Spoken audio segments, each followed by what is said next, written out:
Здравствуйте, это Тора Квест, меня зовут Люба Барсев, я живу в Израиле. А я Лара Трояновская из Москвы. Сегодня мы вам расскажем про 3 главу, она называется «Лех Леха». Внизу вы можете найти ссылки на предыдущие главы, список литературы, которой мы пользуемся, а также подписаться на наш канал. Изучать Тору стильно. Итак, начнем. Ты, Люб, все знаешь. Скажи, пожалуйста, сколько евреев живет на земле? Ну, точно не знаю, но по разным источникам от 14 до 16 миллионов человек. И в это сложно поверить, но согласно Торе, все они произошли от одного человека, героя нашей сегодняшней главы, Авраама. Он считается первым праотцом всего еврейского народа. Авраам прожил яркую, бурную жизнь, полную приключений. Столько всего важного совершил, что буквально каждый из нас, из его потомков, может найти вдохновение в его жизнеописании. Мы находимся в Эрец Берешит, на библейской ферме в самом сердце иудейской пустыни.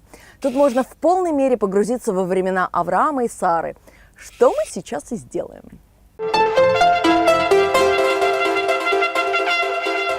Название 3 главы Торы «Лех Леха» переводится как «Встань и иди». Глава начинается с того, что Бог говорит Аврааму: «Лех Леха, вставай и иди из родной страны, в то место, которое я укажу тебе, а я сделаю твое потомство великим народом». «Лех Леха» – это были первые слова, которые Бог сказал еврею. Считается, что именно поэтому еврейский народ всегда находится в движении. «И сказал Господь Аврааму: уйди из земли твоей, из дома отца твоего, в землю, которую я укажу тебе. И сделаю я тебя народом великим, благословлю тебя и возвеличу имя твое, будешь благословением». Авраам, а ему на тот момент уже 75 лет, не сомневаясь, тут же берет жену Сару и племянника Лота, и они отправляются в землю ханаанскую. Бог снова является Аврааму и опять обещает отдать ему всю землю ханаанскую во владение. Но наступает голод, и Аврааму приходится в том же составе с женой и племянником отправиться в Египет. «И сошел Авраам в Египет пожить там, потому что тяжел был голод в земле той».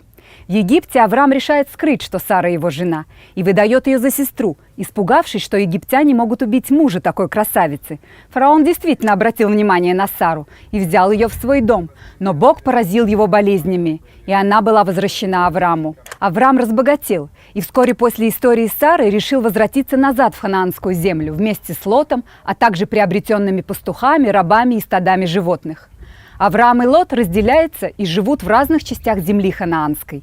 И Господь сказал Аврааму после отделения Лота от него: «Подними очи твои и посмотри с места, на котором ты теперь, к северу и к югу, и к востоку и к западу, ибо всю землю, которую ты видишь, тебе дам я и потомству твоему навеки. И сделаю потомство твое, как песок земной, так что если кто может сосчитать песок земной, то и потомство твое сочтено будет. Встань, пройди по земле сей в длину ее и ширину ее, ибо тебе я дам ее». Считается, что именно здесь, в этом месте, где сейчас находится Эрец Берешит, Лот и Авраам разделились. Но тут война. Авраам, возглавляя армию своих рабов, громит объединенное войско 4 царей и освобождает из плена Лота. Сара все еще бездетна. Она отдает жену Аврааму свою рабыню Агарь, дочь египетского фараона. Забеременев, та начинает высокомерно относиться к своей госпоже. Наконец она рожает сына Ишмаила. А Бог опять появляется перед Авраамом. Он подтверждает, что земля ханаанская будет принадлежать Аврааму и его потомкам, но это не будут потомки Ишмаила. Бог утверждает, что 90-летняя Сара еще родит ребенка, Исаака, и от него пойдет многочисленное потомство, великий народ, который будет населять землю ханаанскую. Бог заключает союз с Авраамом, и в знак этого завета Авраам и все мужчины дома его были обрезаны. Обрезание делается на 8-й день жизни еврейских мальчиков. Мусульмане тоже обрезают своих детей, так как они потомки Исмаила, сына Авраама, которому было 13 лет на момент этого обрезания. Соответственно, мусульмане обрезают своих мальчиков в 13 лет. «Вот завет мой, который вы должны соблюдать между мною и вами, и между потомством твоим после тебя.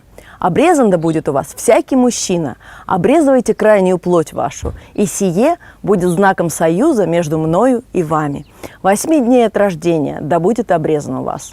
На этом заканчивается глава, но не история Авраама. Хотя ему в конце главы исполняется 99 лет, у него еще впереди много приключений. Авраама можно считать очень успешным стартапером. В своем немолодом уже возрасте он в одиночку создал процветающий уже почти 4000 лет концепт «Новое мировоззрение» – монотеизм, положивший основу 3 ведущим религиям современного мира – иудаизму, христианству и исламу. Между прочим, Лех-Леха – это одна из моих любимых глав в Торе. Я очень лично к ней отношусь. Она напрямую связана с моей жизнью. И вот почему. В нашем поколении почти у каждого есть что-то общее с нашим праотцом Авраамом. Огромное количество евреев покинуло бывший Советский Союз. И все мы в прямом смысле слова встали и пошли. 25 лет назад моя семья также сделала алию в Израиль. Ты знаешь, я с детства отчаянная сионистка. И для меня переезд в Израиль был всегда мечтой, которая наконец-то осуществилась. Знаешь, я тоже поездила по миру, полгода училась в Израиле, 10 лет провела в Штатах, в Нью-Йорке, и вот теперь меня опять занесло в Москву. Так что гены нашего праотца Авраама, ДНК его, я ощущаю всем своим существом. В первые годы жизни в Израиле особенно задумываться было не о чем. Я училась, сдавала экзамены на врача, работала, рожала и растила детей, создавала свой бизнес. И когда все более-менее определилось, я четко поняла, что мне чего-то не хватает. И поняла, что для меня настало время нового лех-леха – «Встань и иди». Иногда лех-леха – это аллегория «Встань и иди». Не обязательно это должно быть в физическом или географическом смысле слова. Точно так же это может быть интеллектуальное и духовное путешествие. Придумывай новые проекты, воплощай в жизнь свои сумасшедшие идеи. Не останавливайся, вставай и иди. И не случайно мы с Ларой встретились и вдохновились на наш проект Тора Квест. Какие выводы напрашиваются из этой истории? Если веришь во что-то, встань и иди. Не время бояться или сомневаться, неважно, географическое ли или духовное движение вы собираетесь совершить. Если эта дорога ведет к себе, смело шагайте. Никогда не поздно начинать новое дело. Аврааму было 99 лет, когда он заключил обет с Богом. И еще маленькое дополнение. Иногда для того, чтобы подняться, надо вначале на время спуститься. Как это сделал Авраам, зайдя по дороге в Египет, потому что в ханаанской земле царил голод. Так и мы можем согласиться на менее оплачиваемую работу в пользу новых связей или получения необходимых навыков. Вопрос этой недели. А вы куда двигаетесь сейчас?